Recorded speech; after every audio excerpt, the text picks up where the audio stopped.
evening we are going to be playing my own creation of zero level play for OSR style games. Got one player this evening that will be playing four characters. The title of this is The Tower of the Bronze Magus.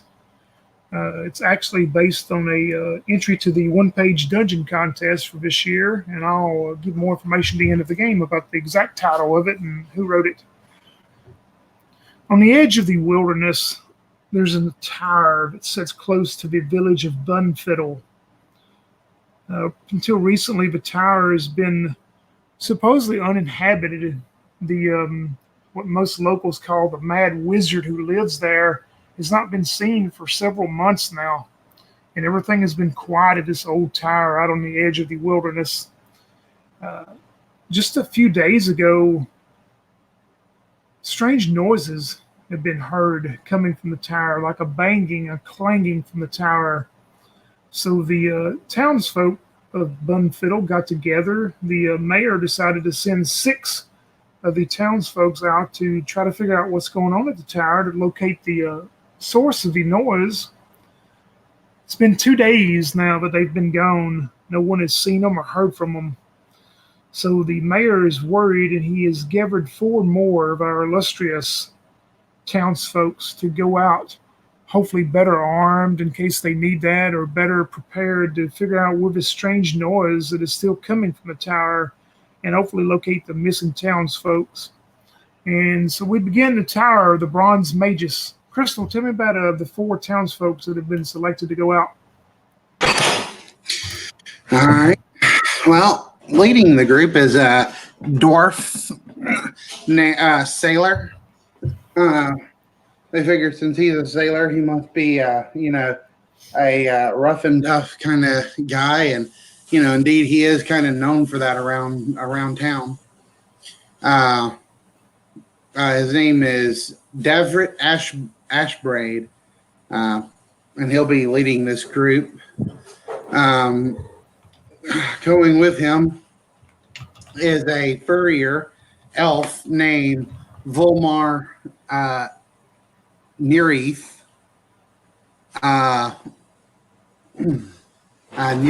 Nereith. She's like actually not from Bunfiddle. She's a furrier, so she actually lives kind of like just out in the woods around here, and will come to town to sell her furs every once in a while. But since she was in town, she was in town with a set of her furs ready to sell, but everyone's kind of afraid. So she figures, if she goes with this dwarf to help clear this tower, maybe someone will, maybe the town people will be so happy that they'll give her even more money than usual for her furs.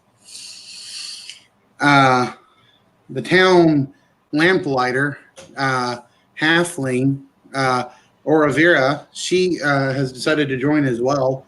She wants to prove that, she can be more than just a lamplighter. She can be an she could even be an adventurer, like everyone's always looking down on her because she's a halfling. And it's time to put an end to that. And then finally we have my human Roswell, who's a forester. She's actually probably the youngest of the group here. I mean, well, especially considering that there's a dwarf and an elf in the group, of course. But yeah, she's actually younger than the halfling, and she's just she's strong herself, so she's taking her axe and ready to get rid of whatever's in this tower to put her town at peace again. Yep, that sounds perfect. As those four prepare to go out to the tower, not knowing the fate of the prior six that went out. The village sees you off, gives you drink and water. Of course, the tower is not far from the village, but they give you good luck charms and stuff as you make your way out there. And as y'all do, you get closer to this old tower, and you would, like I say, you would have known the old wizard that lived there for a long time was very reclusive, stuck to himself. He would come to town every once in a while to get supplies, but he's always babbling and mumbling. But recently, several months ago, he stopped coming, and no one knows that did he die in the tower? Did he just up and leave? Has something else happened to him? And everything has been quiet up until the this strange noise and this kind of like a banging noise. Somebody banging on metal or something has been coming from the tower the last few days. And once you get there and are able to actually see the tower, you can tell it's probably 5 stories by looking at the outside. It's a very tall tower, very well constructed, and you would think it's roughly 5 towers. And there are some steps leading up about 10 feet, and they turn, and there's some more steps leading up about 10 feet to this very large iron door that is there at the main entrance that is closed.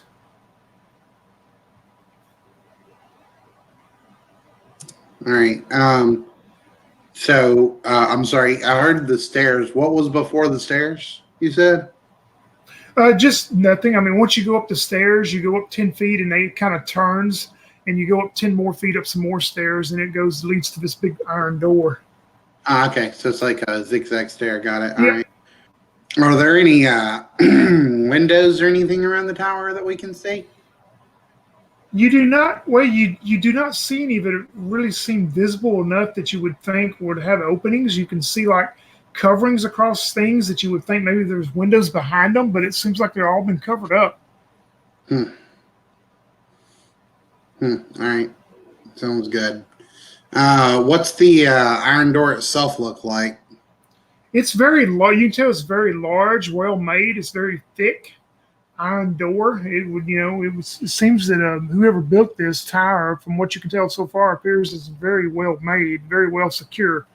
And everybody, your people can roll a d6 if they have some type of profession that would give them something to do with listening or perception and all that. They can add +1 to a roll. But if anybody gets a 2 out of 6, let me know. Okay, so I roll for everyone a d6. Yeah, you can roll for all of them since it's just you playing. I'll just roll 4d6 then. All right, number 2 got a 1. So that was Volmar, the furrier elf. She got a 1. Yeah, she's standing there, and maybe the dwarf is eyeing the door. She starts hearing some noise coming from inside, and it's a kind of a variety of noise. You can hear the noise that seemed to dissipated some from going and echoing into the village itself, but you can start hearing like a banging. Somebody's banging on metal, or some metal is banging on metal, and then you hear like a slow, like a gurgling, like you would think you're outside of a stream or a brook. The forester would know that once she mentions it, but kind of a gurgling noise, like something's water's running through something, or maybe. Yeah, she says, do you hear that? And the dwarf replies, no, we don't have antenna like that. And then they have a conversation about what she heard. Yeah, the door just seems to be there, and there's a large iron ring, but it seems like you would, instead of a handle, you would maybe grab the iron ring and it would open outward, you would think, by the way it's set up. All right, banging on metal. So is the banging on the metal, does it sound like it's coming from the iron door? No, you can tell it's coming on from, the room or rooms behind the door. It's very faint, though. All right.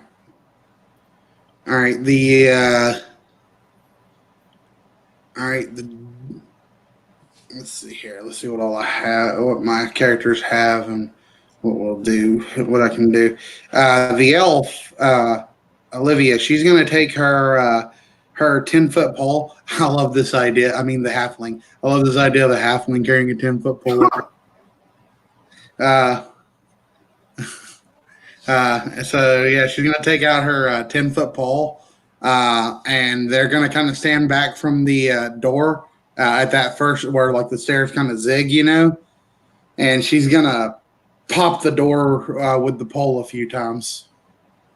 She's going to try to put her pole through that ring and maybe try to pull it, where she could pull it open or something. At first, she's just going to kind of like bang on the door, toon, toon, toon, see if anyone opens. Yeah, you bang on the door, and the metallic sound of banging on a iron door is heard, and you still hear the faint noise coming now, but everybody's been made aware of it coming from behind. But nobody comes to the door. The door doesn't open on its own or anything. You wait, however long you want to wait, nothing happens. Hmm. All right. Okay, then yeah, I would say I guess she would have like a because like when lamps they usually have that little hook on the end of them in order to open up the actual lamp cover. Because they have those lamps on the pole. Right. I imagine her being a lamplighter. That's what she lights up. So she'll take that hook on the end of her 10-foot pole, and yeah, she'll go ahead and grab that handle, and she'll kind of just like let it go and let it like beat against the door. She'll repeat that 2 or 3 times. So the handle bangs against the door. Yeah, you do that, and same thing. You still hear the faint noise of the gurgling and the faint noise of maybe something hitting metal behind, but no one ever comes to the door. Hmm. All right.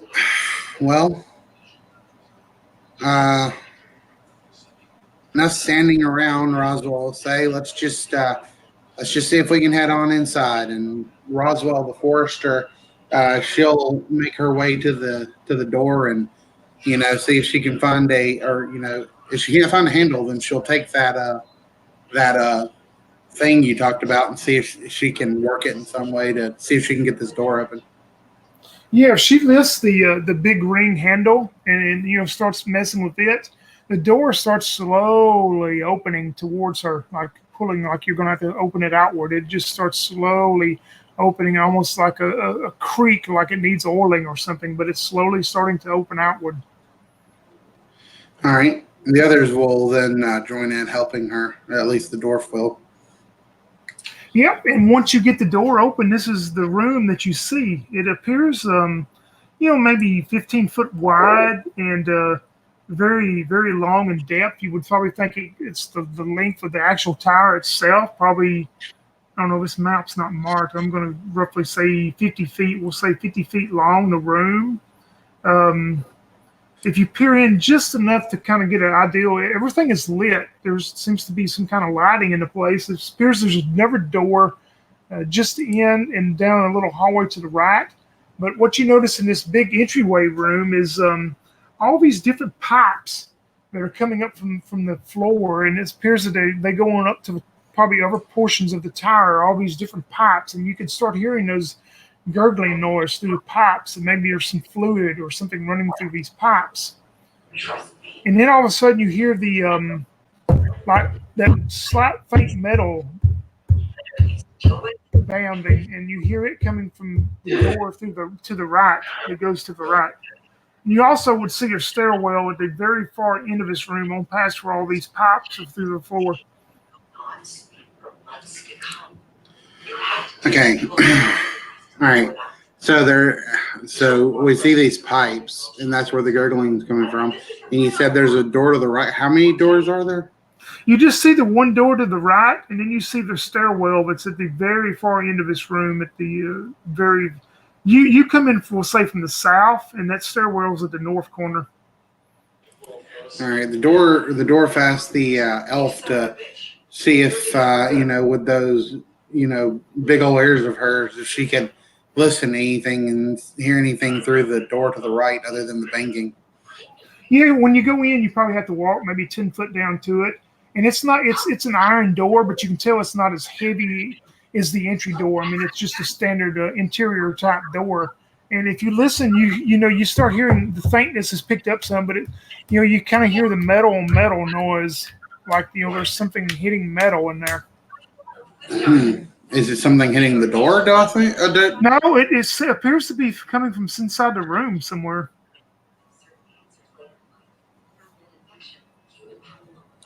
Hmm. All right.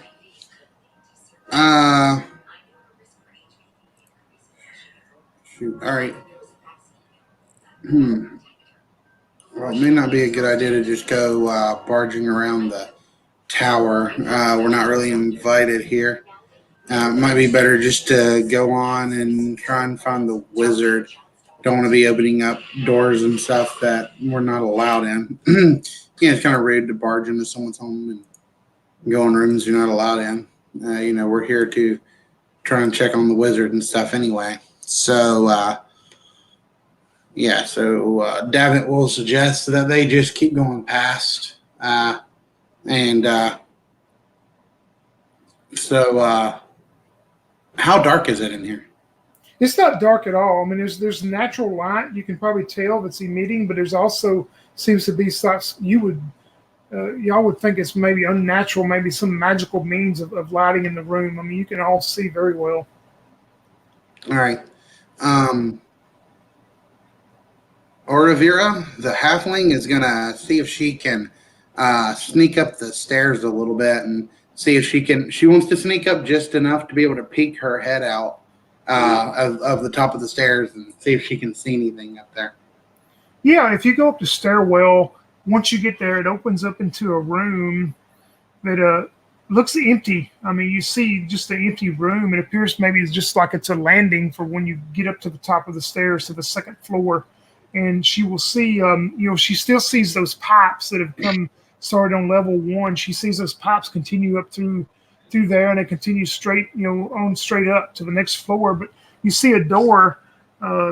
You come in, the stairwell would be on the north, and once you get up the stairs, you're facing back down where you're looking south, and she sees a door there, pretty much like the door that was in the room below. But you don't see anything else. Everything's empty right here. And the stairwell she's on, does it continue to go up? Not from here, it doesn't. It ends there on floor 2. Okay, and then there's a door to the north. No, a door would be to the south. You come in from the north, and the door would be facing south. Yeah. So there's a door to the south. All right, and how far is it to the south? Oh, maybe just 10 foot from where, if you got off the stairwell and continued to it, it'd be maybe 10 feet down. All right, she'll walk over to the door and just see if she can listen through to see if she can hear anything. Yeah, roll me the d6. Okay, 1 second. Roll 4. Yeah, she doesn't. Maybe she still hears the gurgling of the pipes and stuff that's coming through, that's going through. But no, she doesn't really hear this. She doesn't think anything behind this door. Okay, she'll go back downstairs then and inform the others. And so they decide to, head on up because, again, they don't want to go through that right door. They don't want to be trouncing around in areas that they're not allowed. That's rude. And they figure, there has to be a way up further, and most likely the wizard would be in his study or something, probably be at like the top of the tower. All the rumors they heard. That's how wizard towers and such, the fantasies that adventurers tell. That's what Right. they wizards stay at the top of the tower. So they'll head on up, and Dravit will open the door. He's kind of keeping his short sword, just sort of, a bit nervous. Yeah, when he opens, the door opens. It has the same type instead of a handle. It has the bronze ring around it to open the door. And as you pull it outward, it seems this one doesn't creak as much. Maybe it's been kept oiled. But you open it up, and this is what you appear. The room is going to be roughly, he would think maybe 10 by 30, roughly. And in the middle of the room, you see an empty slab of metal, kind of like a table, almost an altar, but it's more like a table, an empty metal table. And you can see that it's blood stained, and it's just in the middle of the room. Then he notices these small spider-like creatures that are just scattering back around the room. They're almost, their lower bodies are spiders, and their upper bodies are not quite human, but they're just something he's never seen before. And they have no eyes, though. And they're just scattering back and forth with all these different instruments and stuff and moving around the room like they're working.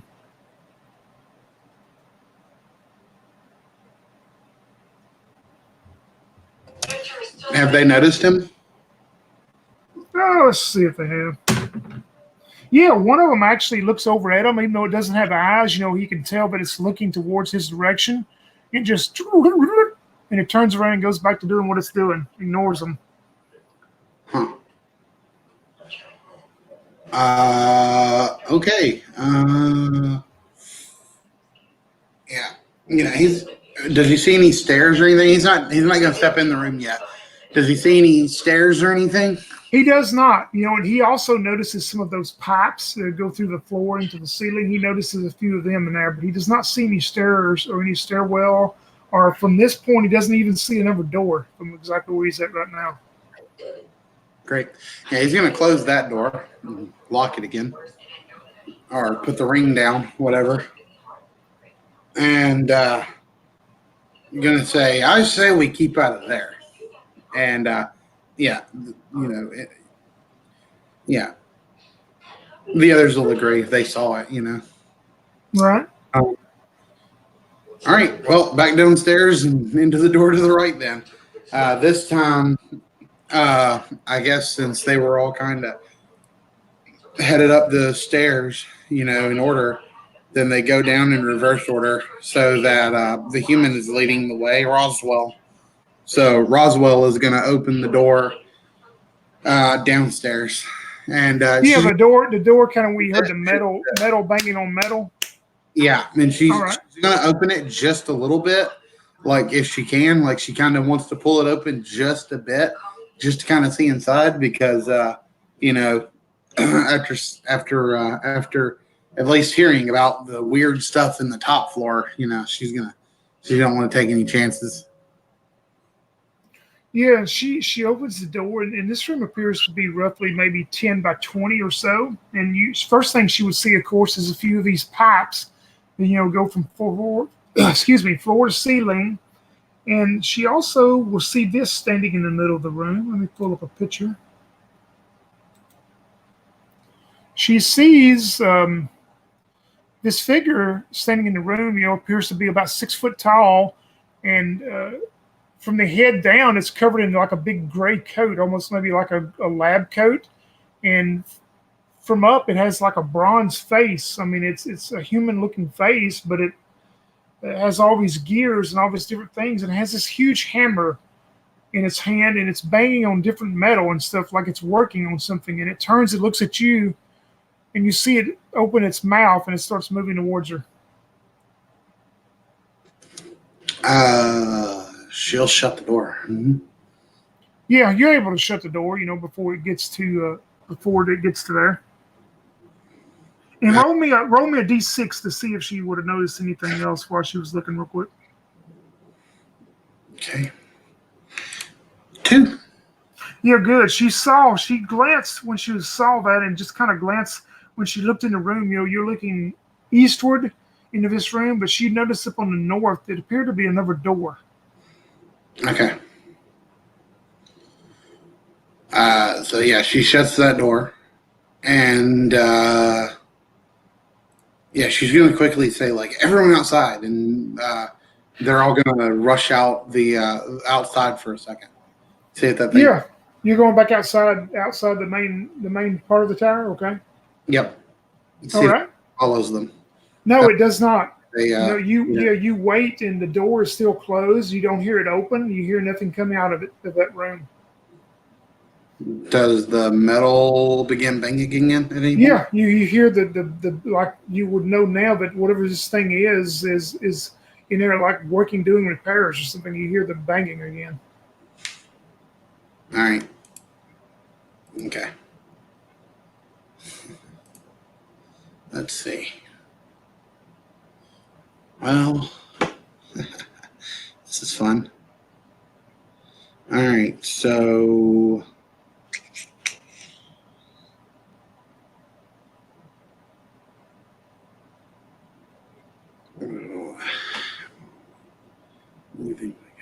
all right.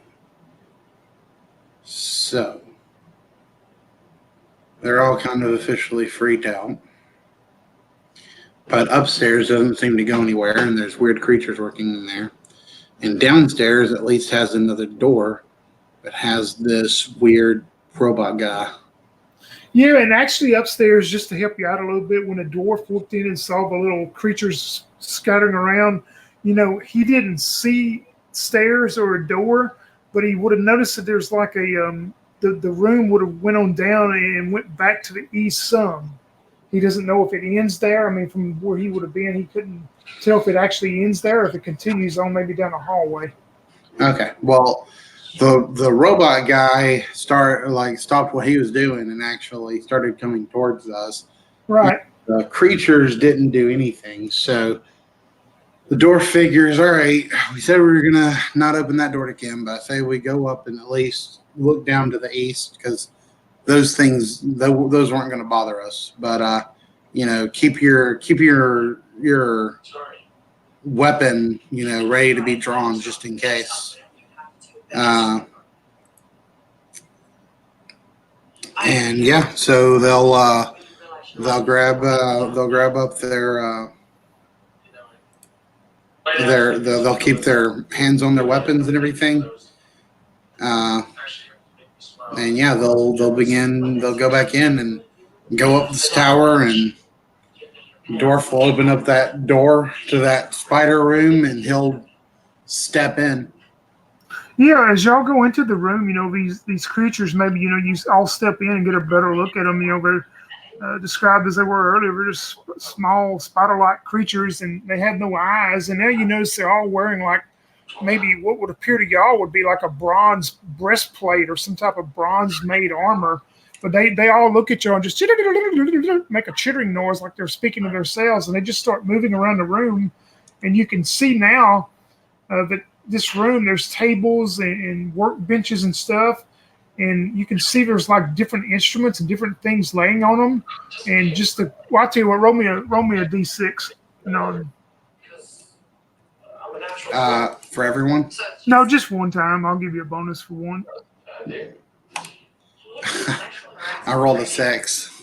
Yeah, you would these instruments. You would have never. None of them would be recognizable. But they pretty much ignore y'all. They're just like skittering around back and forth between these work tables and around the room. All right. So, okay.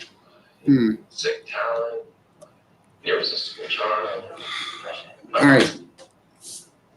What is that? The instruments, were those to the east? Well, they're actually like tables all around this room. I mean, this is probably the second biggest room you would think that you've went into, and they're just laying all around all different tables and workbenches. All right, so we will not bother them. We'll let them do their work, and my team is going to move across over to the east where you said that it kind of continued at. Yeah, once you get down further deeper into the room, which you can see better, sure enough, there's maybe 10 foot down off of that room appears to be just a little small hallway, and there's another brass door that's closed, just identical to all of the small doors you've seen. Continues eastward. This Volmar, she's gonna go up and listen through the door, and the human says, "Volmar, what do your elf ears hear?"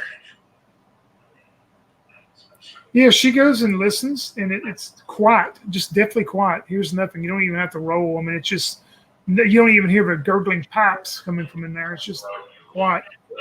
Well, maybe that's a good sign. Let's see what's in there. And Volmar will open it up.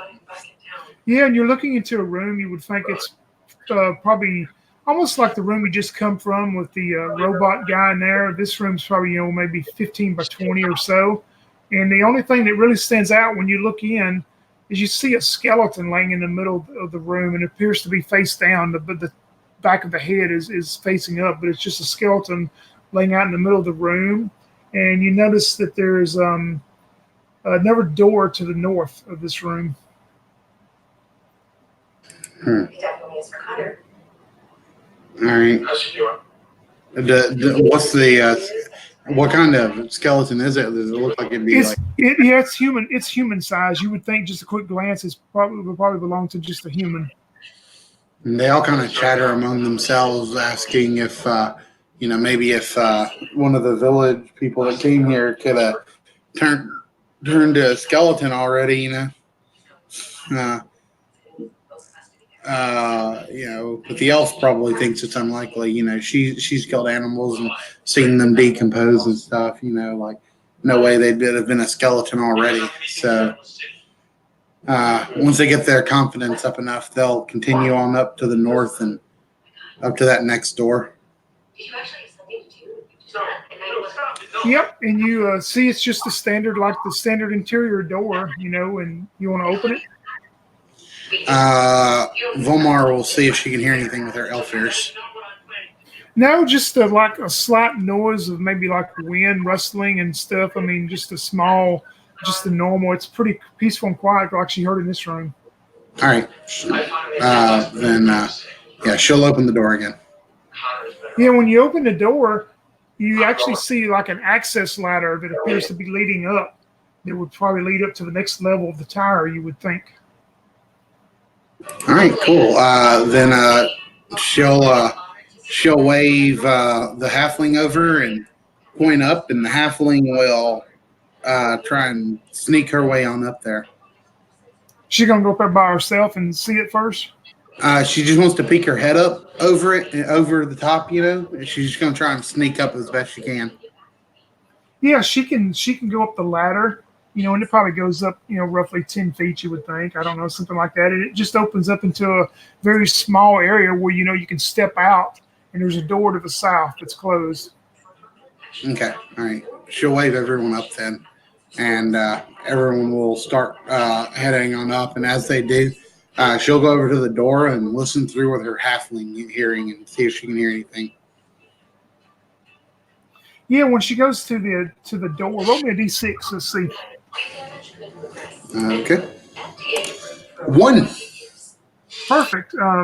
She doesn't hear anything, but as maybe she turns to get the rest of them up there, or they're coming up the ladder, she looks down at the ground and she sees like a little mist or something that's coming out from underneath the door. Like almost a fog or mist that seems to be coming out from underneath the door.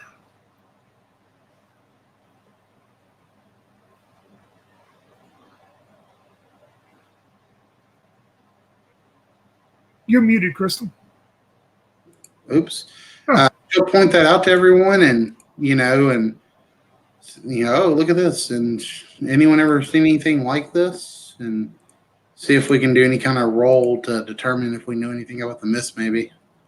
Yeah, just roll 1d6, and I'll give you a bonus for everybody.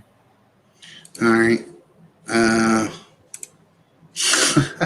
rolled a 6. Yeah, I mean, you had no idea. It just, probably the forester would think, well, this looks like mist and fog out into the early morning woods or something, but it's just. And the sailor probably just thinks it's like mist, like he's seen on the water before. Exactly. All right, yeah. They probably all have seen this kind of mist for a furrier and a lamp, so. Lamp lighter. It looks like a regular mist, but it's weird that it would be inside of a room. Just one room. All right. The sailor will open up the door. All right. And you look in, and you can still see. I mean, it's like a very light fog, a very light mist. You're able to see through it enough to see that, this room is probably pretty big. It appears to go in about maybe 15 foot down in the depth and go back to the west. And it looks like maybe there's a stairwell over there, but right now you don't see anything else. It appears the room is empty. But you can see this whole room is pretty much covered with this fog and this mist. So there's a stairwell, and that's it? All you can see from that location is it appears to be a stairwell, and you would think leading up. All right. The dwarf doesn't really like this. Is the mist covering the ground? Yeah, I mean, it's just kind of floating through the whole room. I mean, you're still, like I say, you can still have enough vision to kind of see what you're looking at, but it's just like floating across the whole room. Yeah, the dwarf doesn't like it. Too many good sailors have been lost during a fog storm. He has 50 foot of rope, and he's going to take that and tie it around his waist, and he's going to tell everyone else, to tie it around their waist as well. So they'll all kind of be linked together. All right. And then he'll start, and then he's going to grab the 10-foot pole from the halfling, and he's going to use that to tap the ground in front of them as they travel in the room. Make sure that they're not going to fall into a pit. All right. So they're going to be tied up. Davrit, Volmir, Arabia, and Roswell did back. Yeah. Yeah. Roll me a d6 first to see what I rolled a 5. Yeah, he starts moving into the room. Maybe once you come into the room, it kind of where you can see it better. You can tell the room moves back from east to west, so you're going east to west, and you can see the stairwell a little bit closer now. It leads up, and it appears like maybe there's a door on the further end of the room that goes north. It just looks like an outline of a door, but he also sees at the bottom of the stairwell there's another skeleton that is sitting, kind of sitting up. And it appears to be chained to the stairwell. All right, they're going to move on past that. They're just going to try and get up the stairwell.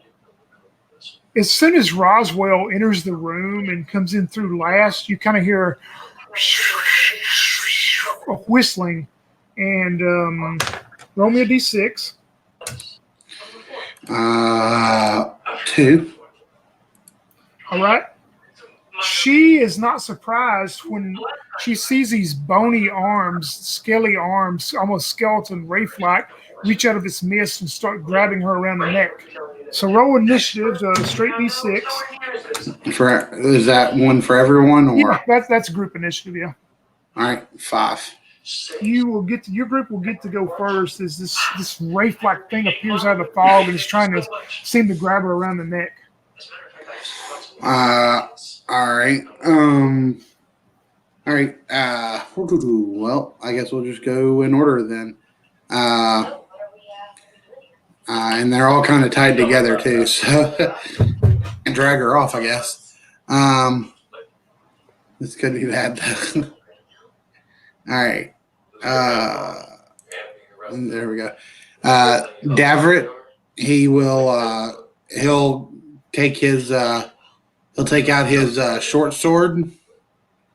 Let me just make sure no one else has anything else that they can use. All right, he'll take out his short sword, and he'll cut at the bony arm and try and just slice it off.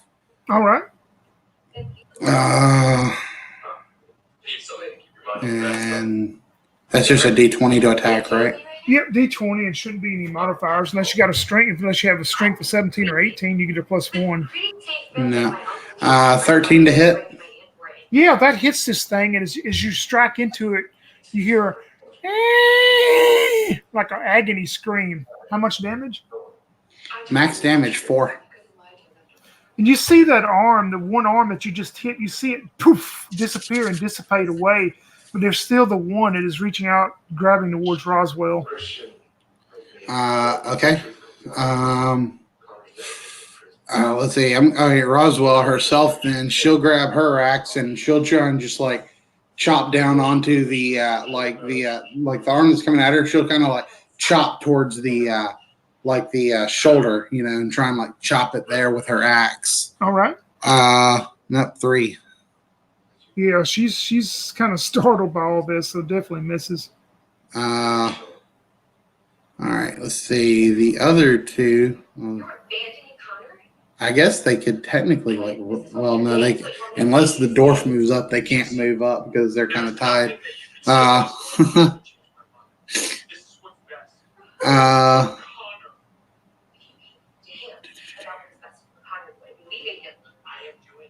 right, she'll just. No, I don't want to throw the dagger. She and Volmar.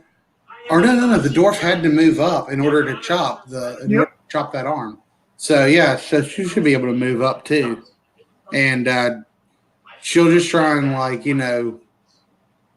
it's probably not going to be good. She'll just try and shank this thing through the through the mist and into whatever its body would be.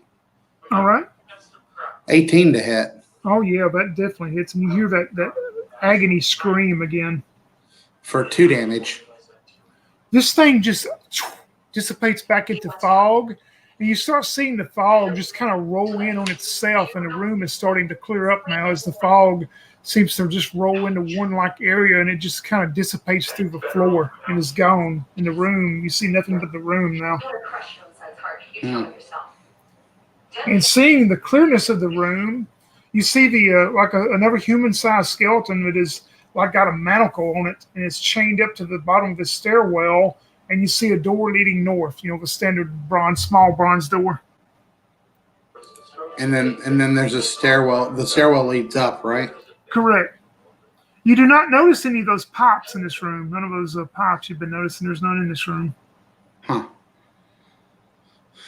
All right, they're gonna untie the rope from themselves now since the fog is gone, and they can see.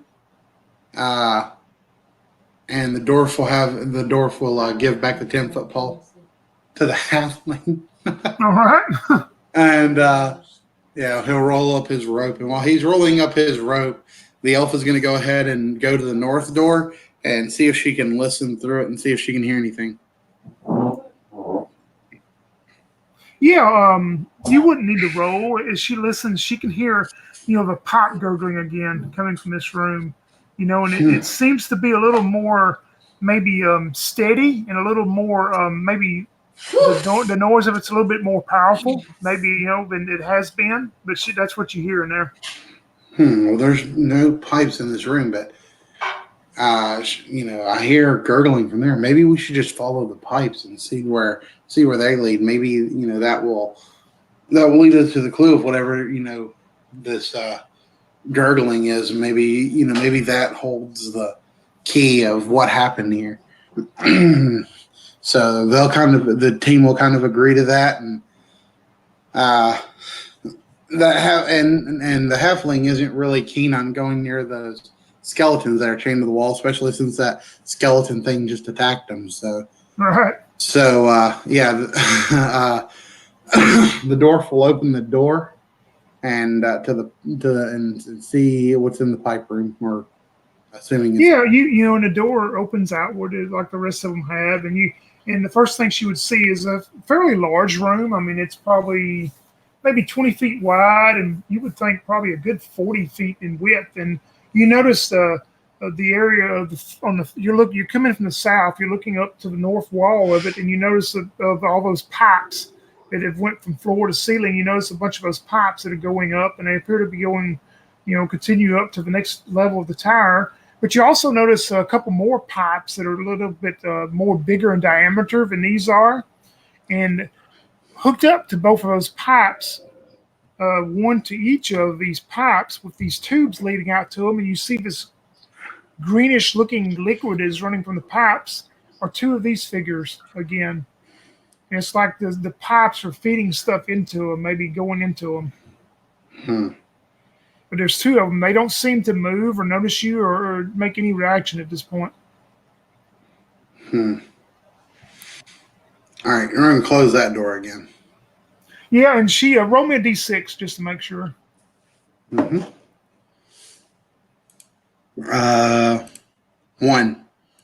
She is confident she did not see any other doors in there that would go, or any stairwells going anywhere. All right. There are no pipes in this room, right? The room you're in now with the skeleton and where the mist was, no pipes. Yeah. Well, were there any like where was the last place we saw pipes? It would have been down. You would have last seen them down in that area where the spider-like creatures were moving around. Yeah. Okay. All right.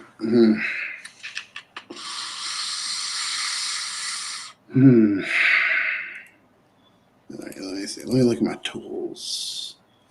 And then these pipes, are they like bolted together, or like is it just like are you know what I mean? Or are they just like linked, like tubed together, or what?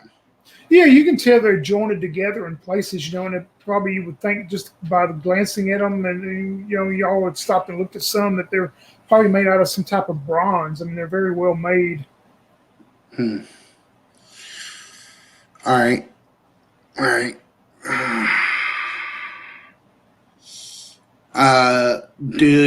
What does Roswell think that she can maybe use her axe to maybe pop open one of these pipes?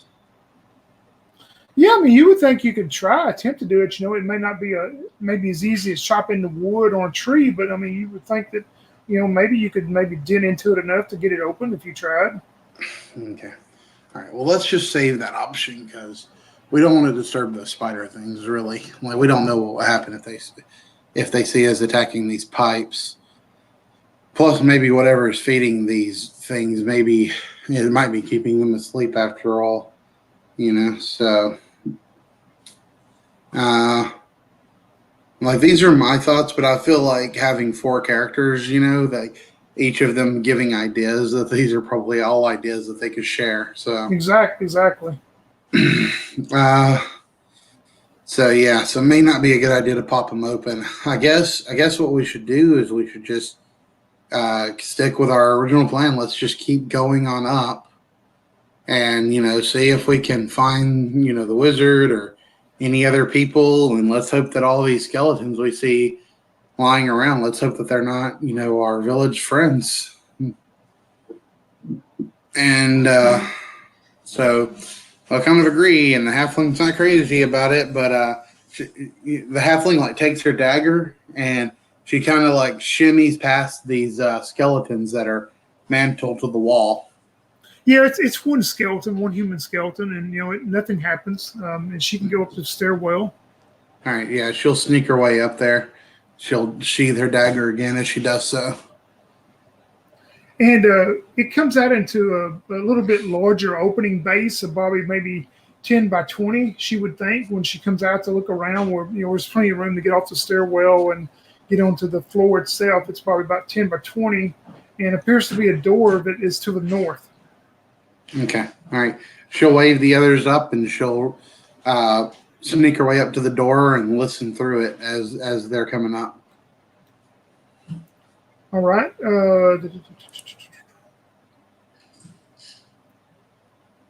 Yeah, as they're coming up, she doesn't hear any noise through that door at all. I mean, it's quiet. Okay, all right. Uh, all right, she's gonna open it this time as everyone's making their way up there. She sees them and she'll open it and see what's on the other side. Yeah, when she opens the door, it appears to probably be maybe 20 by 40, the room. And the first thing she sees is one of those tables in the middle of the room, identical to the spider room. And laying on top of this table is like uh, various parts of one of those creatures, like in the picture there. You see various parts of it just kind of piled up on this table, like it's all laid there, maybe to someone to put together. And then you notice there's like other tables and workbenches in here, and there's like all kind of books, papers, and scrolls that are just scattered around and just piled up on all of these. You don't see anyone or anything else in the room, though. Hmm. All right.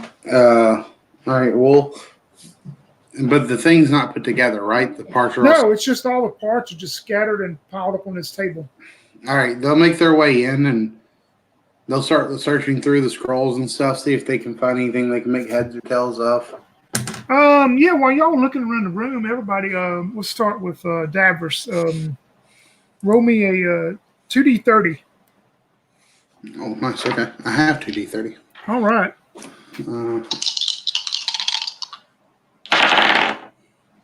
A 26 and a 5. Oh, no, just one result. I mean, it's a D60 chart, but 2d30 and one total. I'm sorry. That's a 31 then. He finds, as he's looking around, digging through his stuff, he finds a necklace that appears to have been made out of teeth of probably a lizard man. Oh, cool. He's going to put that on. That's cool. All right. He can make up some kind of story about that for his sailor buddies. All right. What about Volmar? All right.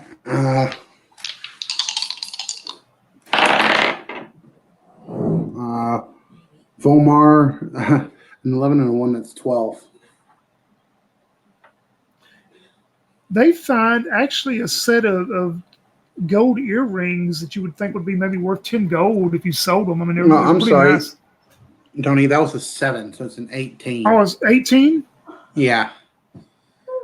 Oh, okay. Well, this is almost the same thing in a way. You find a red velvet sack that has, it appears if you look at the sack before you open it, it appears like it would be big enough to carry a small flask of wine or something. But when you open it, you find 2 gold earrings in it. All right. Teeth necklace. Sorry. Write that down. Okay. And then she finds a velvet sack with 2 gold earrings. Yep, kind of a red velvet sack, which you would think originally the sack probably would have held a flask of wine or something, but there's no bottle or nothing in there. It's just 2 gold earrings in there now. Okay, cool. All right, what about Orvera? She could sell those probably. She's not much of a. If she started wearing, Dorf probably makes some comment about how funny it is that the elf finds the earrings. Of course, the elf would find earrings. Put them in. You can make yourself a lightning rod for the town. Ovira is a 23. 23 total? A 13 and a 10. All right. She finds like a frame that would go to probably some type of painting. It's just a frame itself. It's not a huge frame, it's for a medium-sized painting, but it's just a frame, and it looks old and patinaed and probably antique. It may be worth some money if she took it with her, but it'd be kind of bulky to carry right now.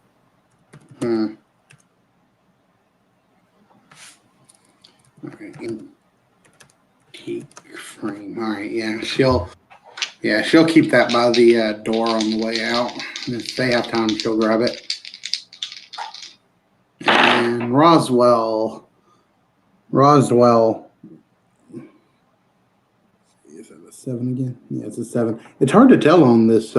There's like one on D30 I have. It's kind of like a marbled looking, Right. Tell the 7 from the 1. But that's a 9 and a 7, so 16. 16. Oh wow! Roswell finds a kind of like it's not quite a dagger. It's probably more of a just maybe like a paring knife, a kitchen type knife, but it has a nice bronze handle on it. And if you was to use that as a weapon, during this adventure, because she has an axe now, right? If she happens to you never use know, it, she might lose that. Well, I was going to say, if she happens to use it, though, not being used to it right now, it'll be a -2 to hit with it, though. Any weapons that you find. Okay. But yeah, it's a very nice small bronze-handled paring knife. You notice in this room that there is like a small. It's another bronze, like a regular door, but this one's like smaller, and I mean smaller as far as maybe like you would think of like today's closet doors. It goes to the north, and then there's the regular sized door, but there's one that goes back to the west from this room. No stairwell. All right. That dagger, like how much damage does it do? Like 1d3? Let's see. What is the regular dagger? D3 on here, I think. Yeah, D3. It'd do. It's a smaller knife, so it'd do a D2. Oh wow. All right. Well, she's a forester, so she's a little bit more into the into that antique frame that the halfling found. So she's gonna agree to trade the dagger out with the paring knife thing she found. She's gonna give that to the halfling in case the halfling needs it. In exchange for that antique frame. Yeah, that works. And like I say, anybody that uses it would just be a -2 to hit and D2 damage. Sounds good. But yeah, like I say, you see the smaller, like a what you would think would be a closet door that leads to the north, and the regular size door it goes to the west from this room. All right. And you find a lot of books and papers and stuff that none of this stuff makes sense to y'all. It's all written in old languages and stuff. It's probably nobody's a scribe or anything like that, or a bookmaker or nothing. I mean, you can't. I mean, it's just all just a jumbled up mess. You probably think it's a bunch of the old wizard stuff. Okay. All right. They'll keep that antique frame by the door. And you said there's like a closet in here and another door? Yeah, so the regular door, like I've been going through, and then there's another door to the north. It appears to be like a smaller interior door. All right. They'll go ahead and go open that one first. Yeah, you open it and roll me a d6 first. All right. 3. It's a small balcony that is actually looking out. When you step out, you're actually looking out, towards the land itself. It's like a small balcony, and you see like written on the floor itself appears to all these different symbols and stuff that are written in some weird symbols and things that you had no idea what they would mean. But it's just a balcony to step out on and to kind of get a view of the countryside or whatever. All right. Balcony to get a view. All right. All right. Oh, I'm sorry. Balcony of the countryside. Do we see anything like around down on the ground or anything? Just No, nothing seems to be out of place. Right, you're on the fourth floor now. I mean, you're getting a pretty good view, but it doesn't anything to be anything unusual. all right. Well, let's continue on then. Uh, we'll go over to that other door, and the dwarf will open it. No, actually, the elf will open it. All right. You go and you open it up, and it opens up into a very small, maybe 10 by 10 area. And you see this large round cylinder, this large, probably like a tube. I mean, almost looks like one of those pipes, but it's not as open. It has an open area to it that you could just walk up to and walk into, but it's just a large round cylinder, and it's made out of bronze. Mm. Does it have like a hole? Like, does it lead like a hole in it or something? Like, Yeah, well, if you walk up there and look at it, if you look up, um, you see that it appears that it's open on up to the top of it, but it has when you get up closer enough now that you can see it's actually the bottom of it has a platform that you can walk onto, step onto. hmm. Okay. All right. Give me 1 second, Tony. I gotta use the restroom real quick. All right, sure. So, I'll run. I'm gonna run. I'm gonna run too. I'll be right back, Tulsa. all right.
All right, I'm back.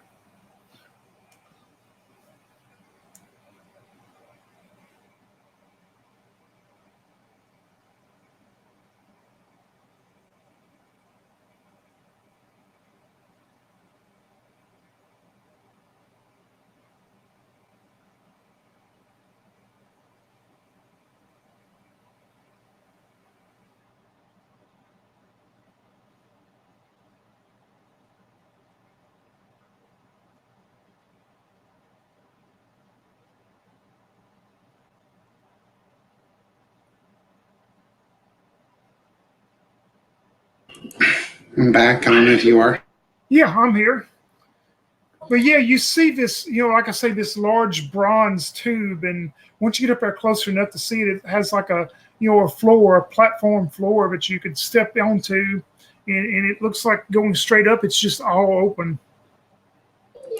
All right, they're not. They kind of talk among themselves and kind of get paranoid that if they step on that floor, it's gonna like grind them up or something. So the halfling's gonna take her 10-foot pole and pop the where they can step on it a little bit, pop it a few times, and see if it does anything. It kind of like not really gives, but it's just kind of like when she puts pressure on it, it just kind of moves like a little bit like a normal it would, like if you was putting weight onto it, but nothing else happens. Okay. Okay, so like I'm a bit confused. Like the place where they can walk on, is that like above the tube? No, it's actually it's like if you were just walking down the hallway, it'd be like walking into a elevator floor. Like you would just walk in and step onto it's just an inch below the actual flooring of the room itself. Oh, okay. And then where's the tube going? The tube appears that, I mean, you would not know since the floor is blocking the bottom part. Of course, you can't see past the flooring of it, but you don't know if it would get anything's below the flooring. But only way you could see is looking straight up in the darkness going up. Stop it! Bunfiddle, please survive. Okay. So they look up. I don't know. I guess I'm confused about what you're saying. So they have to go up further to see into the tube? No, I mean they can see up into the tube, but you don't see anything. I mean, you just see it just looking Oh, straight the up. It looks tubes are like it coming goes. out of the ceiling, right? Do what now? I didn't hear you. The tube is coming out of the ceiling? Yeah, I mean this tube is like at the end of when you walk through this door, and it just like there's nowhere else to go. I mean it's just this big round bronze tube that is there, and it just has this flooring in it itself, and you can look straight up. Okay. I thought the tube was coming out of the ground. That's where I was getting confused. Oh no. So there's no holes or anything coming out of the ground? Nope. Okay. And this platform is where now? It's actually part of the tube itself, the bronze tube. Okay. Huh. It's part of the tube itself. Yeah, I mean it's just like it's like part of the flooring. Like it's just something you would continue to walk and step on. But once you step on there, I mean there's nowhere else to go. I mean there's no other door. I mean it's just like you would walk and step onto it. Okay, and then there's a tube above it. Well, it's open. All of it's one. It's all of it's together. All of it's one thing.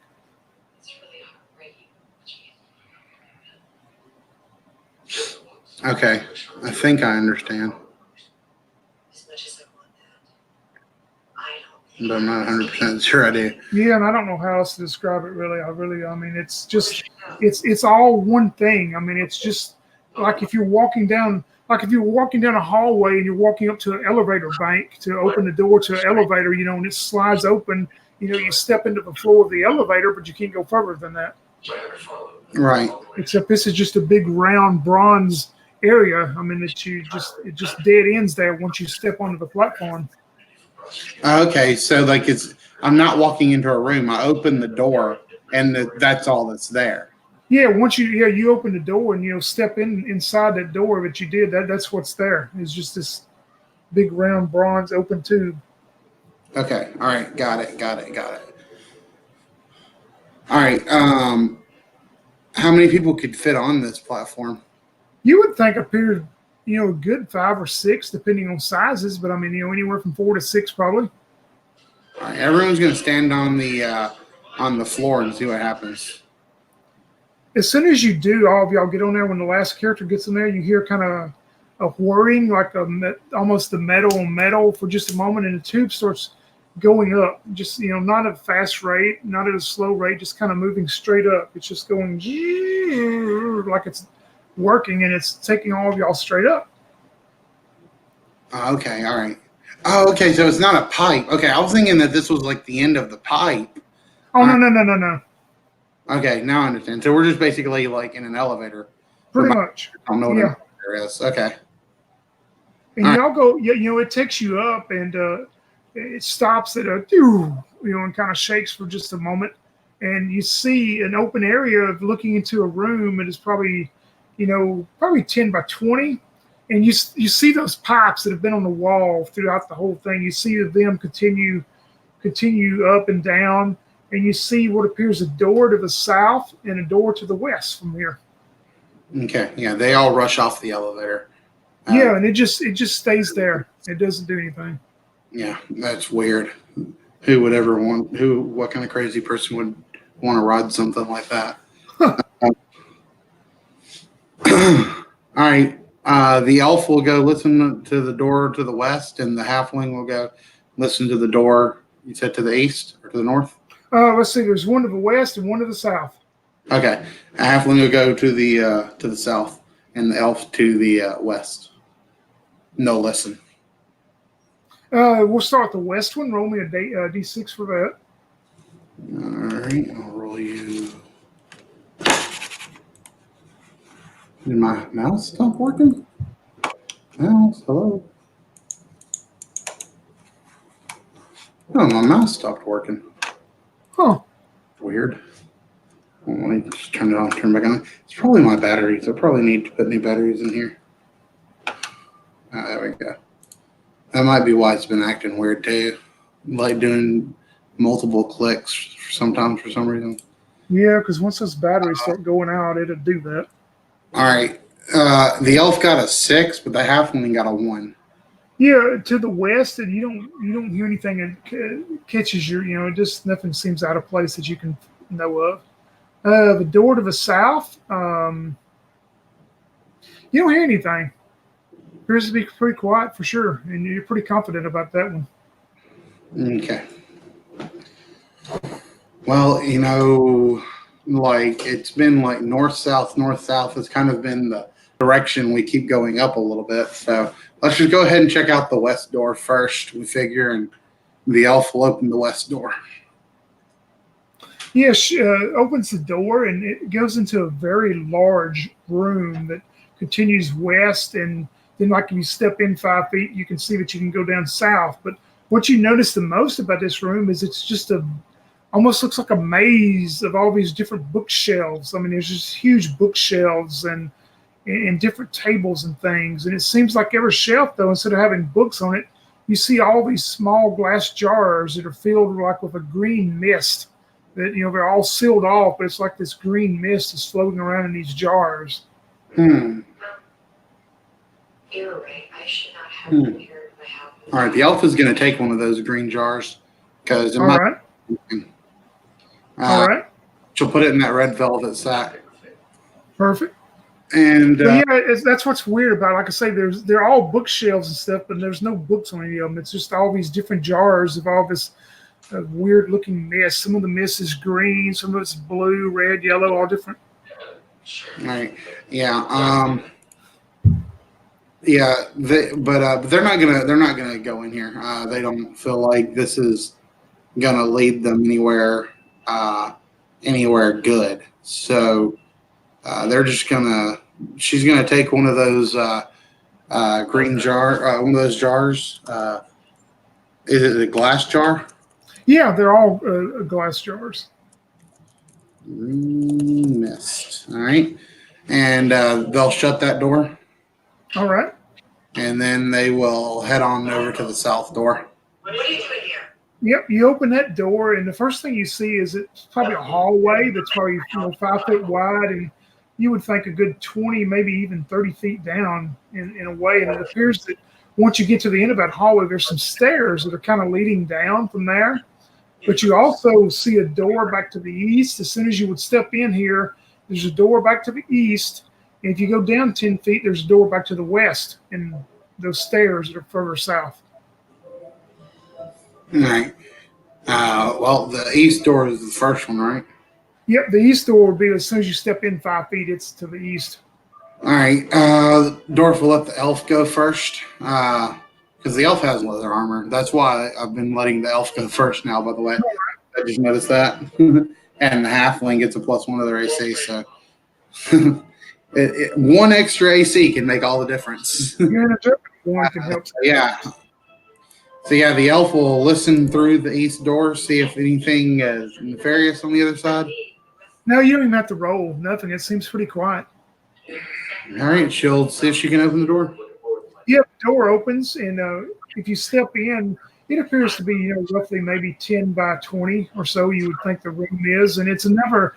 You see all these desks, tables, and stools and chairs, and there's just all kind of papers, and looks like maybe astronomical charts and scrolls that are piled up in this room. Is maybe it appears to be like a small study room, but also roll me a d6 as you walk in and just look real quick. 4. You see sitting on one of the tables appears to be made out of pretty much like that figure, those robot figures, kind of the brass deal, and it appears to be a clockwork bird who's just sitting on a table that's brass, made out of brass. All right. Nothing else. There's no one in here or anything else besides all of that. Sounds good. All right. Yeah. The halfling's gonna search the room real quick because they're curious. Yeah, I mean, all they find is the books and scrolls, and seems like maybe stuff brought up from the deal down below. But it's just like a study room, but whoever or whatever's been using to study and read stuff. Okay. All right. They'll. Oh, I'm sorry. I was just going to ask, do they want to look at this bronze bird?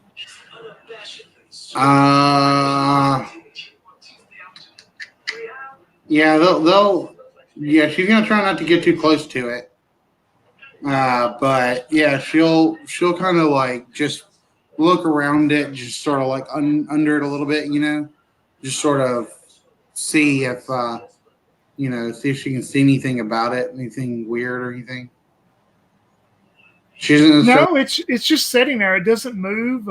It appears to be nicely made, constructed, and you would think maybe it would be worth something if you found the right kind of buyer, but no, it's just sitting there on the table. How much would it weigh? You would think maybe 10 pounds at the most. Okay. All right. Let's see. Let's see if she has anything even to carry it in. Yeah, no, she doesn't. I don't know how much room is in that velvet sack. Yeah, it probably wouldn't hold this bird. I mean, y'all would need like a backpack probably, or just somebody carrying it itself or whatever. Hey, actually, Roswell has a backpack. So if Oravira will ask Roswell to go ahead and grab that bird and put it in her backpack. As soon as Roswell grabs the bird, you're not surprised when its mouth opens and all these black tentacles just rush out towards you. So roll initiative, group initiative.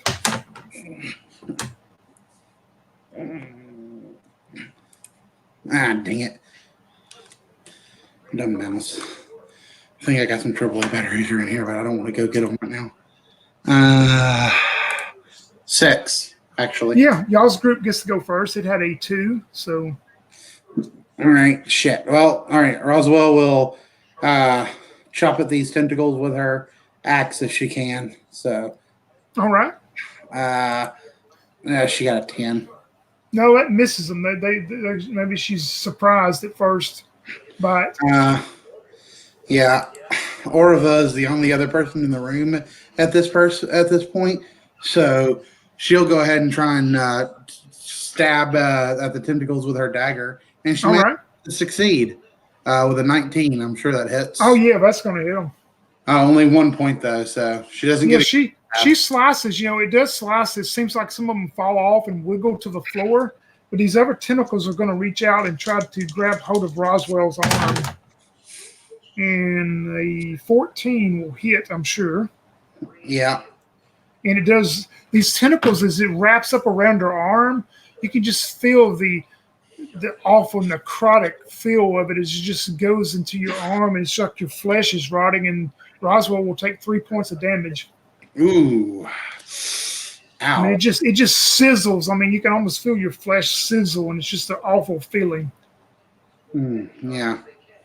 Yeah. She screams in pain. Yeah, I'm gonna say that the others weren't like in the room, so they're gonna have to get into the room this turn. Yeah, they could, they could get in. Well, I could, it's not much room to move. They can actually get in there and do something this time. Okay, all right, cool. So, all right, Volmir will go ahead and try and stab one of the tentacles with her knife. Nat 20.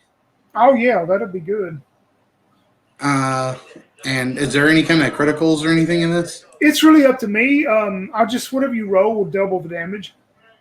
Nice. Oh, and I did max damage too, so she actually just like rams her work knife that she uses to skin monsters and stuff, and she takes that and yeah, she just flays one of these tentacles for 6 damage. Perfect. You see all of them just start falling off, and they start like the ones that have had hold of Roswell. They just start letting go, and all of them start falling off onto the ground. Moving in like their death throes, and you see the mouth of the brass bird close back up, and it's still again. All right. Yeah. Roswell sits down on the wall for a second, and she looks at her arm, and I'm guessing it's like badly burnt or something. Yeah, I mean it's like just singed and just like almost the flesh is just like turned black and gray. I mean it's just something it's whatever it was. It's really done something to her. All right, she has a bind wound kit. All right. Being a forester, so she's gonna, get that out of her backpack and start trying to tend to these wounds on her arm real quick. Yeah, and it should be 1d2 HP recovery, if I believe, right? Okay.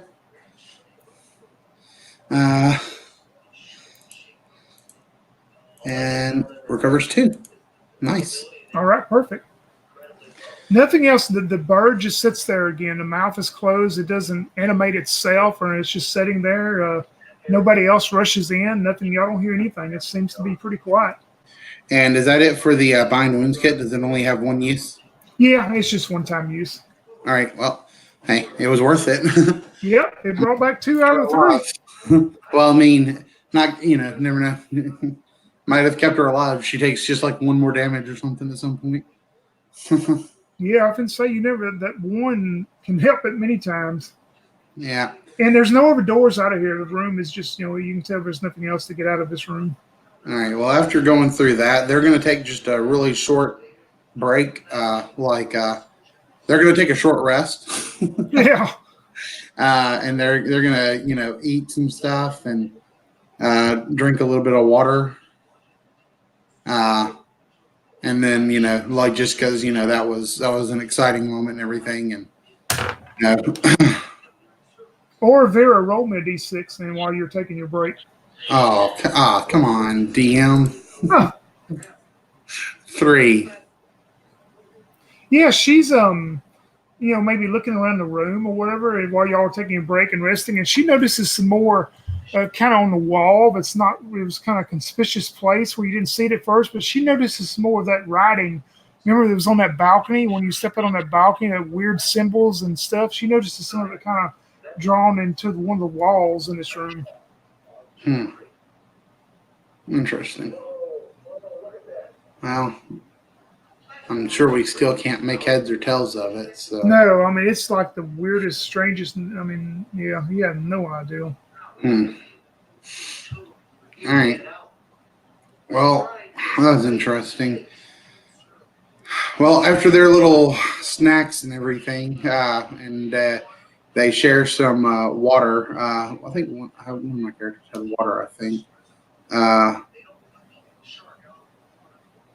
Oh, nobody has a water skin. They just have oil. Oh, after they have their meals, a little bit of food, they'll continue on. And the elf will open up the door on the west side. Yeah, I can say just to give you a recap of that. When you come back out, you see if you walk maybe 10 feet further down, there's a door to the west, and you continue maybe 5 feet past that door. Appears to be a small stairwell that's leading down. You would think. Hmm. Okay. Yeah, we'll check out the west door first. All right, you open that door, and this room is seems to be a fairly large room. This is what you're going to see. You see a large machine type deal in the middle, and you see these pipes that you've seen before, and some of the bigger size diameter pipes. And there's all these pipes that are just running in and out of this machine. And you start hearing a little whirring noises and a little gurgling now that you've got the door open. And sitting on a stool close to this machine, like a work stool, is a figure, and he turns around and looks at you, and this is what you will see.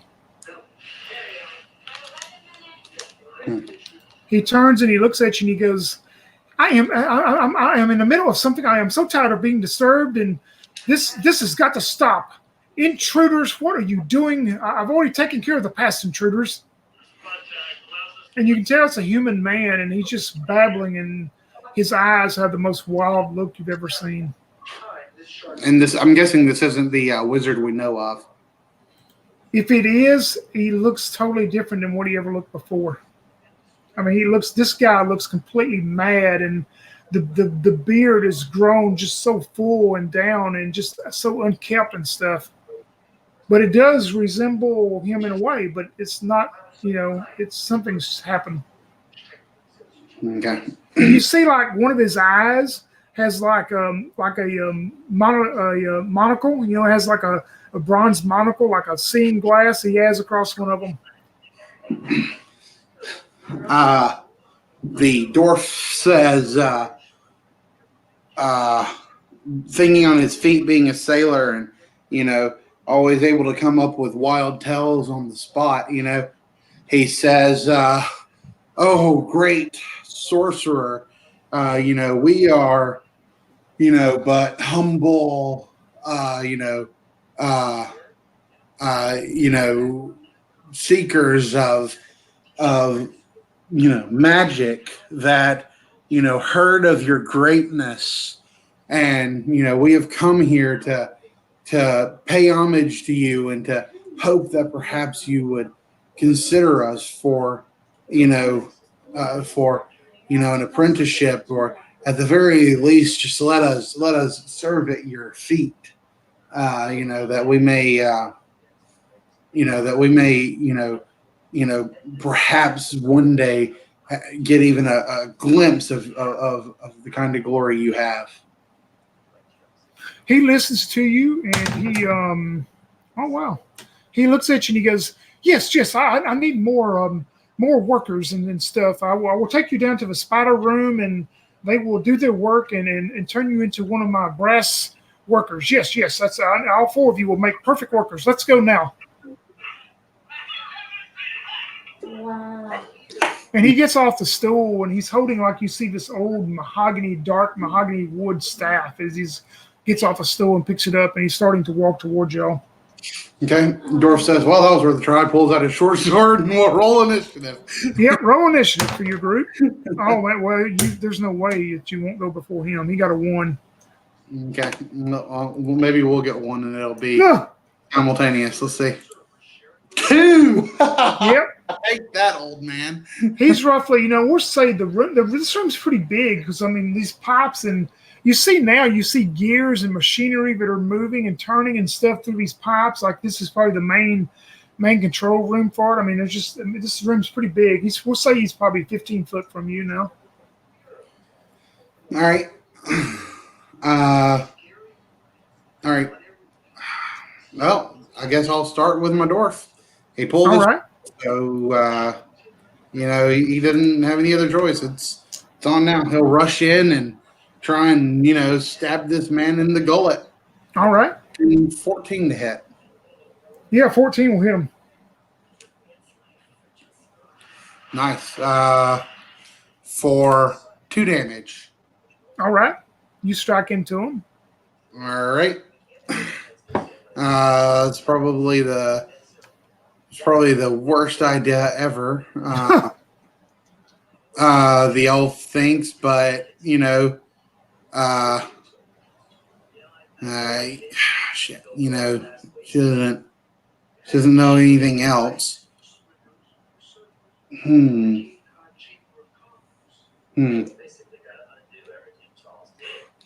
All right, she's gonna take that jar full of green mist. She has no idea what it is.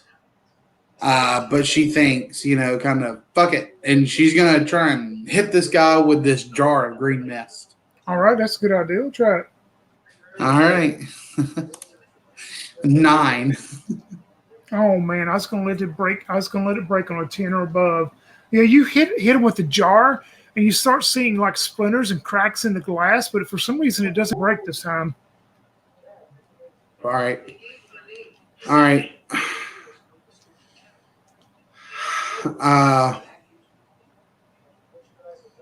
right.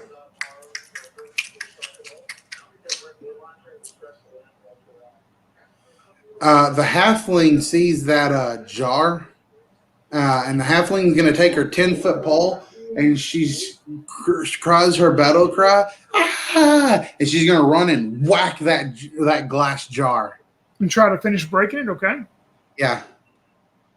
So should I roll to see if I hit the glass jar? Yeah, just roll a d20 and then we'll see. Like I say, anything 10 or above is gonna. Yeah, if it's a 10, you start seeing it splintering and cracking, and then it just kind of bursts open.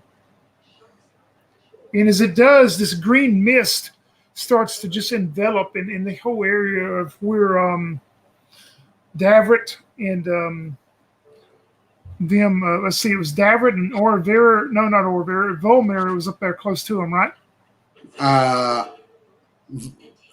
Volmir? No, Volmir threw the jar at. I thought you said they walked up there and hit him with it. Okay, that's fine. No, so it's just threw it. It's just Davrit that's up there by him. Okay. I guess so. Sorry, Davrit. Davrit, roll a saving throw.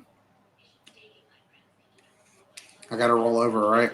It got to be 18 or above. Yeah, I believe. 3. Yeah, Davrit starts like choking and coughing, and he'll take 1 point of damage and fall to the ground and start choking and coughing. Okay. You see the mad wizard as he kind of knocks off the choking and stuff, but he'll take his 1 point of damage from it. All right. Any of your people left, or Olivia? Roswell.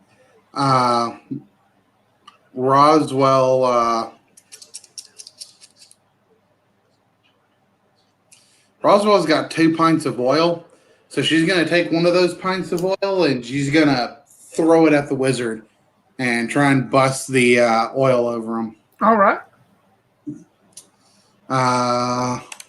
17. Oh, yeah, it hits him in a pretty good spot and bursts then. Nice. He's now soaked in oil. All right, I guess that's our turn. Yeah, and just for Davrit, the next round, if Davrit's still alive, he'll just be out of action. He won't be able to do nothing as he's recovering from this choking. The mad wizard is going to look at all 4 of you, and I'm just going to do it random with a d4. He takes his staff, and he's looking towards all of you, and he goes, yes, y'all would have made such good workers, but now there is no hope for that. And a 15, and he is going to hit number 3, which will be Orvera. You see him take the staff and just point straight towards you, Orvera, as his crackling black tentacles that you almost seen come out of the mouth of that bird as it comes in straight out towards you, and you'll take 3 points of damage as they hit into you. And Oh as soon gosh. as they hit into Oravera, they dissipate. Ah, yeah, she screams in pain. So we're back to your group. Davrit's out since he's kind of recovered from the choking. All right, now he's a dwarf, so he gets a +1 save versus poison. I mean, I know that wouldn't have helped with his thing. Yeah, that wouldn't have helped there because you had what, like a roll of 3 or 4. All right. Yeah, no. I'm trying to think. If this goes too south, I kind of have something I'd like for him to try and do, but I'm not sure. But you know what? I guess I'll do it with Oravera right now. Oravera has a flint and tinder, and so she knows that she saw him get soaked with oil. She's going to quickly take out that flint and tinder and attempt to pop some sparks onto him. Yeah, you're going to have to get closer to him probably to do it. I mean, you're close enough, which would be within melee range to do it, but you can try that. Well, she's on her last leg here, so she might as well. Oh man, I got a 2. Oh no. Yeah, you stumble or trip maybe on some of these pipes or whatever, and you just don't get it off this time. All right. All right. Volmar. I don't know what I can do with Volmar other than go up and stab him, which seems a bit ineffective. Fuck it. I guess we'll just dogpile him. Volmar will try and stab him. Nat 20. All right. Roll damage and we'll double it. 1 damage at 2. So 2, okay. Yeah, you stab into him, and he kind of, those wicked, that monocle's still on one eye, but those just, you can tell whoever he used to be is just, I mean, he's just completely mad, you would think now. Oh, I did have a jug of water. I said we drink our jug of water. So. All right. You shared it. What about Roswell? Did she go? Yeah, I'm about to. Oh, okay. Looking at it, and I couldn't remember if Roswell went first or not. No. 14 to hit. I think that hit, right? Yeah, 14 will hit. For 4 damage. Oh, great. Yeah, he lets out, kind of a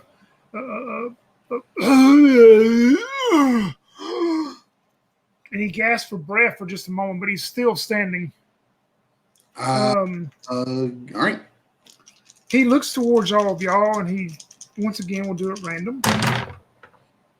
Oh no, 3 again, Oravera. All right, Oravera. Oravera's down.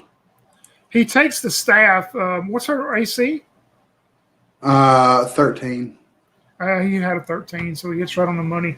He takes the staff, and just kind of hits the ground with it, and you see it's like this green mist come out from around it, and it forms like almost 2 skeletal hands, and they just run up and grab Oravera by the throat and choke her down for 3 points of damage. All right. All right. Back to my team. Oravera is getting choked down. She had that flint and steel in her hand, and Davrit's on the ground. So Davrit will quickly roll and grab that flint and steel, and he'll try and spark some sparks onto this wizard now. All right, perfect. Got another 2. Oh no! This is a terrible flint and steel. Oh no! Yeah, it's just not lighting up. Just ain't working. All right.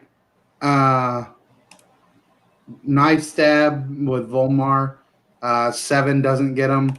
Axe 4 doesn't get him. Oh no! All right. Yeah. Yeah, he just starts letting out a cackling. And he goes, "You could have had a different life. You could have served me, and the spiders would have put you together so well. You would have looked so beautiful. But it's too late for that now. It's too late. I've got to get back to what I'm doing. I don't have time for this." And he screams out. This time he goes after Roswell with an 18 to hit.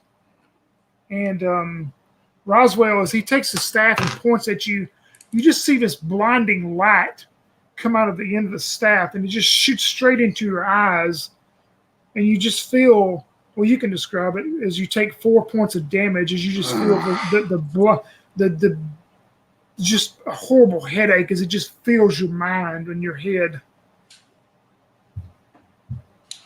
Yeah. Yeah. She sees this blinding light, and she screams, and tears run down her eyes as her last thoughts are the light at the end of the tunnel is supposed to be beautiful. All right. All right, can Davert and Volmir finish them off? Let's just see. All right. Davert's going to try the spark him one more time. Oh my God. Another 2. That's 3 2s in a row. Oh no. Some kind of reward for that. Man. Shoot.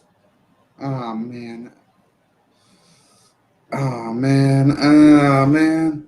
Oh man. Come on, Volmir, you can do it. Yeah, I'm not like, I don't know at this point. I don't know. She might just want to run away. I'm trying to see if there's anything she could use that could possibly cause a spark. I don't think so. She's only got a worker's knife. She got some leather armor.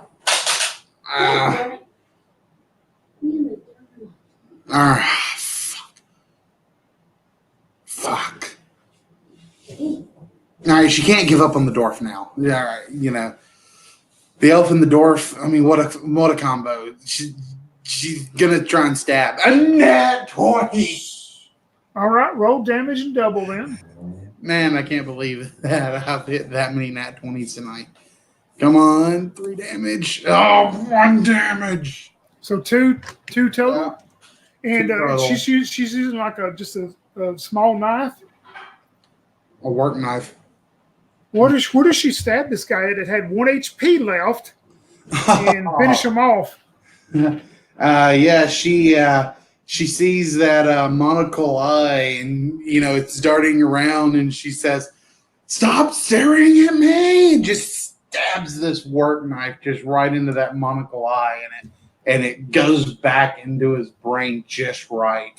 Yeah, I mean, the monocle just breaks and just falls apart, and you go into him, and he just looks at you with the other eye, and trying to say something, but he falls and crumples to the floor and not moving. All right. Nothing else changes as far as you still hear the gurgling of the pipes and these things are moving. I mean, it seems like it's automated working, whatever they're doing and stuff. Nothing else changes in the room. All right, she'll help the dwarf up.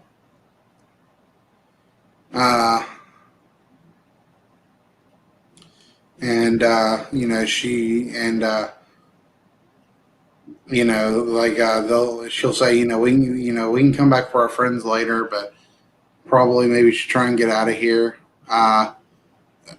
Dorf, though, he kind of wants to see if he can figure out a way to put an end to all of this. So he wants to look around the room. Is there what's all in this room? Just all of those different pipes and all of these different mechanical things that are working and stuff. Roll me a d6, and I'll give you what's the dwarf's background? Sailor. I'll actually give him a +3. If you get a 1 to 3, let me know. A 3. Perfect. You would think by looking around that if you either maybe break some of these pipes or maybe jam these gears or stuff, that it would stop whatever automation is going on and eventually shut it down.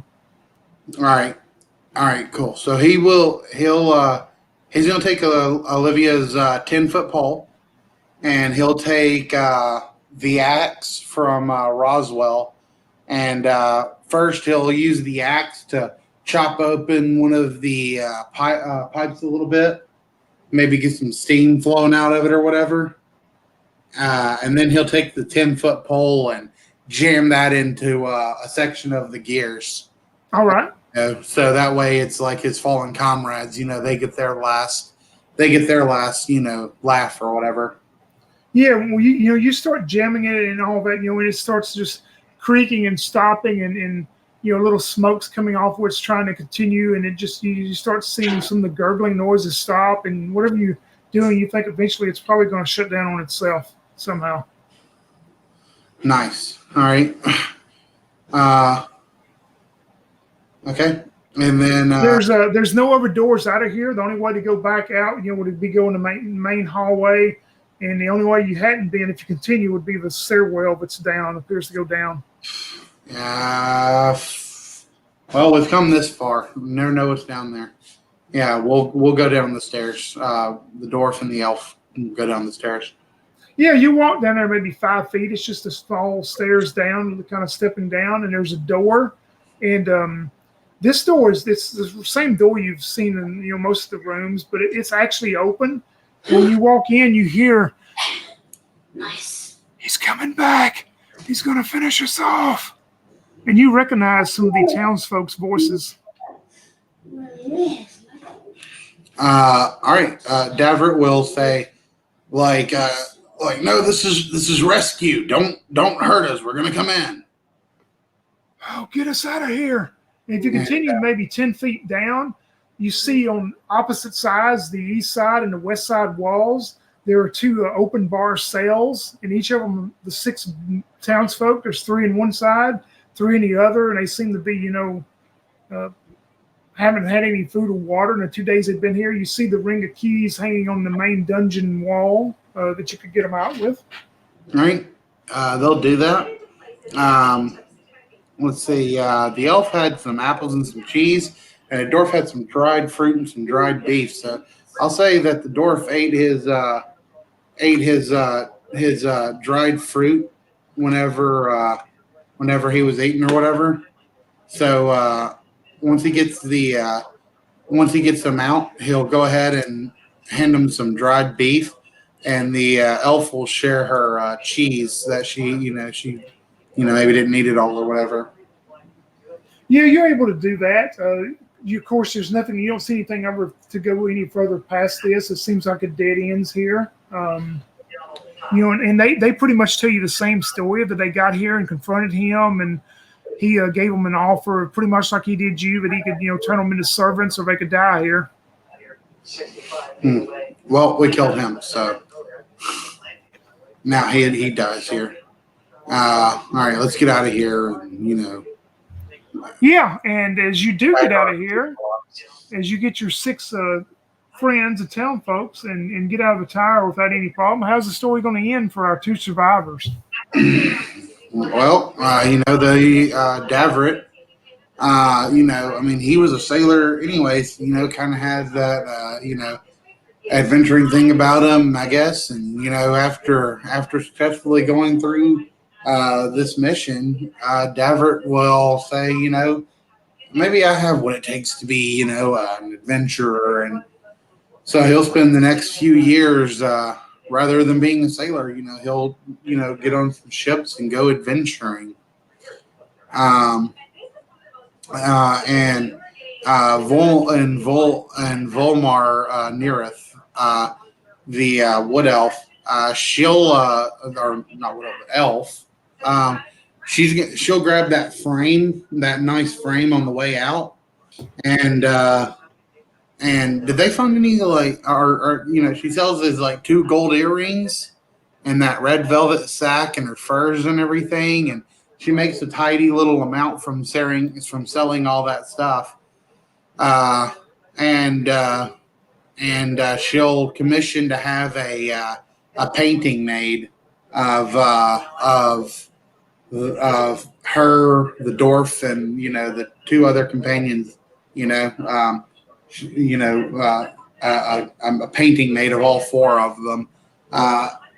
To just commemorate that that event, and she hangs it above the fireplace in her hut out in the woods, to commemorate that event, and maybe places like a small memorial under it for the 2 that died that day. That sounds great. Great ending. I will tell you how the story is going to end also. As y'all exit the tower, and before you leave the general area, maybe you're recuperating a little bit more outside the tower, you start hearing the gurgling and the metal on metal, as you can really hear it's really getting loud. and you see the tower start shaking and crumbling as it's starting to fall in on itself. That whatever you did to evidently succeeded to stop this, and starts crumbling in. You see the tower finally just falls in on itself, and just a big crumble of rock and dirt and dust flies up. Your group, though, makes it back to the town.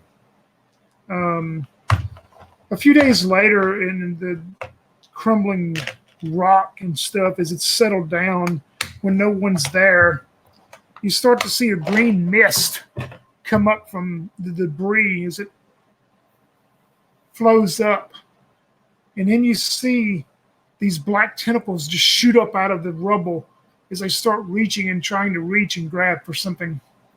That will be the end of the adventure known Tower of the Bronze Magus, is what I called it, using my OSR Level Zero play.